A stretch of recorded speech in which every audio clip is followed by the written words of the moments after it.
안녕하세요, 테크몽입니다. 이번 영상에서는 출시된 지 1년이 조금 넘었지만 계속 업그레이드 되고 있는 10만원대 갤럭시 탭 A7 라이트를 리뷰해 볼 거예요. 보급형을 의미하는 갤럭시 탭 A 라인에 라이트라는 이름까지 붙었으니까 이건 진짜 말 그대로 보급형 중에 보급형이라고 할 수가 있는데요. 사실 이 가격대 태블릿은 제가 얼마 전에 이 영상에서 리뷰했던 것처럼 여기 있는 레노버 P12가 진짜 가성비긴 한데요. 뭐 이것저것 설정해주는 것도 귀찮고 뭐 AS 문제도 있고 진핑이 형한테 이것저것 개인정보 다 털리는 거 싫으신 분들은 이거 되게 싫어하실 수도 있단 말이에요. 하지만 이 제품은 삼성전자 제품이다 보니까 재용이 형한테 삼성전자 제품이니까 AS 받기도 좋고 쿠팡 로켓 배송으로 이렇게 하루 만에 받을 수 있는 데다가 요즘 보기 힘든 한 손에 이렇게 쏙 들어오는 8인치 태블릿이고요. 원래 넷플릭스도 SD 화질밖에 재생을 못했는데 업데이트로 이제 HD 화질을 지원하고요. 삼성 최신 소프트웨어인 원 UI 5.0까지 지원해가지고 이게 출시되었을 때 그때 기준으로 보면은 무슨 태블릿을 이렇게 만들었냐 했을 텐데 지금 보니까 꽤나 장점이 좀 있는 태블릿이에요. 그래서 이번 영상에서는 많이 업그레이드된 갤럭시 탭 A7 라이트의 특징하고 유용한 세팅법이랑 이걸 어떻게 사용하면 좀 더 잘 사용할 수 있는지까지 제대로 알려드릴게요.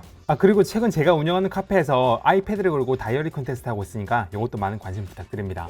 제가 처음에 갤럭시 탭 A7 라이트 박스 보고 든 느낌이요, 진짜 귀엽다는 생각이 들었어요. 요런 10인치대 태블릿 박스하고 비교해보면은 진짜 박스 크기만 봐도 귀엽지 않나요? 그래서 사실 이 크기대 태블릿은 귀합니다. 필기용으로는 좀 작지만 게임을 하거나 들고 다니면서 영상을 보기에는 정말 최적화된 크기거든요. 그리고 제품을 뜯어서 자세히 살펴봐도 여기에 쓴 재질이나 도장 마감 처리 그런 걸 보면 이런 테두리 부분이 날카롭다거나 단차가 안 맞다거나 도장 불량 문제가 눈에 전혀 보이거나 그런 것도 없어요. 아마존의 파이어 HD 거기에서 느껴지는 그런 산티가 여기에서 느껴지지가 않아요. 근데 산티랑 별개로 3.5mm 이어폰 단자랑 충전 단자가 이렇게 아래쪽으로 좀 쏠려 있는 건 아쉽습니다. 이게 산티인가? 다만 마감하고는 별개로 제품의 무게가 좀 묵직하다는 생각이 들어요. 근데 이 제품의 무게를 보면 300g 중반대거든요. 사실 이런 10인치가 넘는 태블릿들은 무게가 400g 중반이 넘어도 들었을 때 가볍다 라는 생각이 드는데 이 제품은 제품 크기가 8.7인치다 보니까 크기가 작은 만큼 우리가 기대하는 무게가 있어서 그런지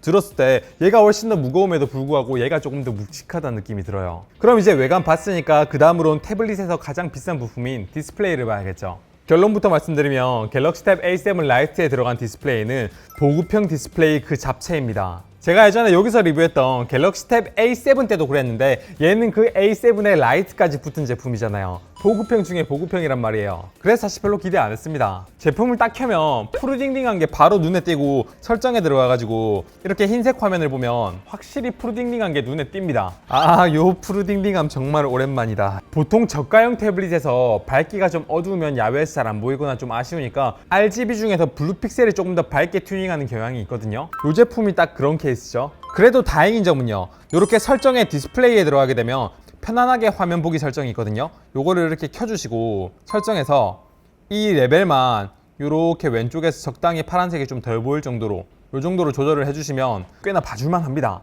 그래서 전 지금부터 색감을 이렇게 맞춰놓고 계속 리뷰를 할 거예요. 그거 외에도 이 제품은 빛 반사도 딱 보급형이고요, 시야각도 딱 보급형 수준이고 최대 밝기도 300니트 수준의 딱 보급형인데 그런 거 보면 이 제품에 사용된 디스플레이는 진짜 보급형 황금 레시피 그 자체죠. 다만 이 태블릿으로 제 영상을 좀 모니터링을 하다 보니까 색 정확도가 좀 떨어지고 색 공간이 떨어져 보인다 싶어서 한번 측정을 해봤거든요. 아니나 다를까 갤럭시 탭 A7이랑 비교해도 이렇게 색 공간이 좀 떨어지고요. 색 정확도를 나타내는 델타 E 값도 낮을수록 좋은데 갤럭시 탭 A7 라이트가 훨씬 더 정확도가 떨어지는 걸 알 수가 있죠. 사실 요즘 10만원대 중국산 태블릿 중에서 가끔 디스플레이가 좋은 이런 녀석이 나와서 그렇지 사실 10만원대 태블릿이라면 요 정도 디스플레이가 정상입니다. 하지만 저는 이 제품에서 신경 쓰이는 거는 디스플레이 품질보다도 해상도예요. 저는 영상을 4K로 올리고 있긴 한데 대부분 FHD급 영상이잖아요. 근데 이 제품의 해상도는 가로 1340에 세로 800 거의 HD급 해상도라고 할 수 있어요. 그나마 다행인 점은 이 제품이 이렇게 10인치가 넘는 태블릿이면 이런 해상도인 게 진짜 눈에 많이 띌 텐데 8인치대이기 때문에 이런 게 눈에 조금 덜 띄긴 하거든요.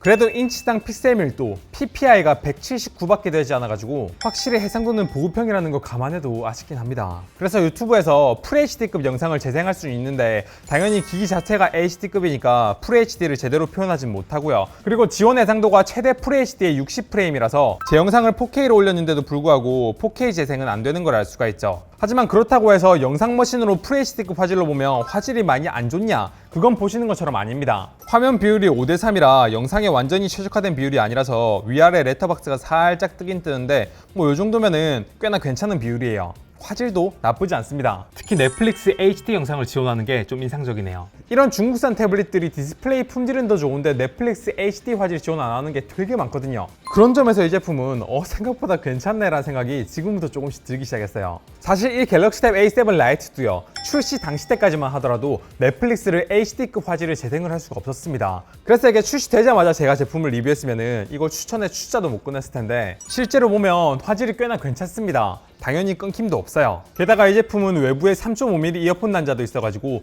유선 이어폰 연결해서 사용하기에도 꽤나 좋은 제품이에요. 근데 이 제품이 스피커, 저 태어나서 이런 제품 처음 봤어요. 일단 이 제품은 스피커가 스테레오로 여기 하나 이렇게 있고요. 손으로 이렇게 태블릿 잡았을 때 스피커 구멍이 막히지 않아가지고 스피커의 위치는 되게 마음에 듭니다. 그리고 소리를 들어봐도 그냥 뭐 소리가 나쁘진 않은데 그냥 좀 그렇다라는 생각이 들 정도로 평범해요. 근데 듣다 보니까 하는 부분이 있었는데, 바로 왼쪽과 오른쪽의 스피커가 반대로 나와요. 제가 직접 만든 영상 소스를 들려드릴게요.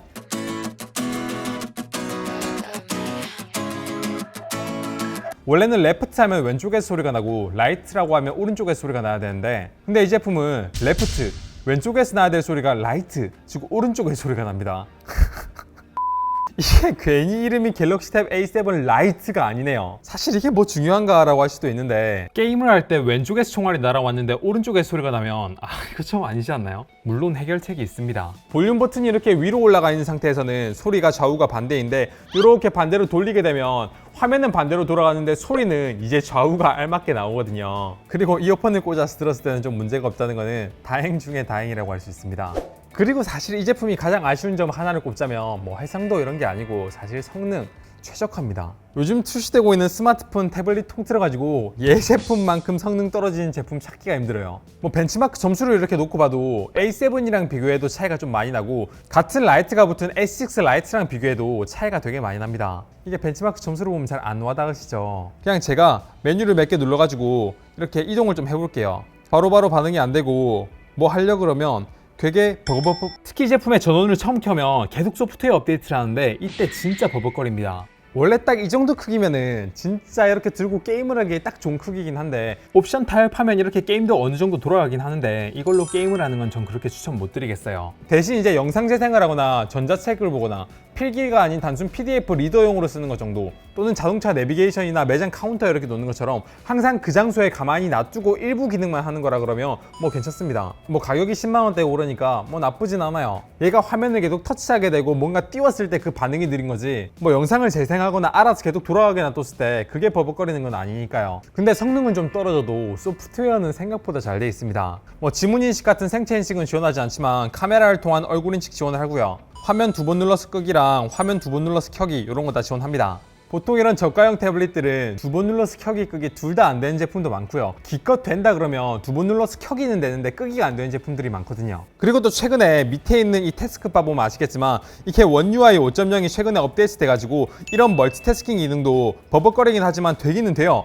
당연히 원핸드 오퍼레이션 설치해가지고 커스터마이징 할 수 있고요. 다만 이제 성능이 좀 떨어지다 보니까 덱스 기능을 지원하지 않고 스마트 뷰 기능도 지원하지 않고요. 삼성에서 자랑하는 커스터마이징 앱인 굿락도 설치를 할 수가 없습니다. 그리고 이 성능에 이걸 왜 지원하는지 모르겠는데 뭐 게임하라고 스트레스 받으라고 만들었나? 게임 런치 기능을 지원하네요. 그리고 이 제품의 배터리 용량은 5100mAh인데 이 정도면 뭐 제품 크기 생각하면은 평범? 혹은 조금 부족하다 그 정도인데요. 이 제품 충전 속도에 대해서 조금 할 말이 있습니다. 먼저 박스의 기본 구성품을 보면요, 요즘 시대의 흐름에 맞지 않게 이렇게 충전 어댑터를 환경 파괴하라는 뜻인지 이렇게 제공을 하네요. 근데 이 충전 어댑터를 보면 스펙이요 5V 1.55A 7.5W짜리예요. 야, 아무리 이 제품이 보급형 태블릿이라지만 충전 속도 7.5W가 뭡니까? 다행히도 이 제품은 9V 1.67A, 그러니까 대략 15W 고속 충전을 지원을 해요. 고속 충전을 지원하는 어댑터하고 케이블을 꽂으면 이렇게 고속 충전이라고 뜨고요, 이렇게 15W급에 준하는 속도로 충전이 되는 걸 알 수가 있습니다. 이 정도면은 불행 중 다행이라고 할 수가 있겠네요. 그리고 기타 특이사항을 좀 정리해보면 이 제품은 LTE를 지원하는 셀룰러 모델을 구입해도 20만원 이하로 구입할 수가 있고요. 그리고 다른 삼성 태블릿들과 마찬가지로 여기에 유심을 넣으면 전화도 할 수 있고 문자도 받을 수가 있습니다. 게다가 물건을 잘 집어던지고 떨어뜨리는 아이들한테 요거 선물하게 되면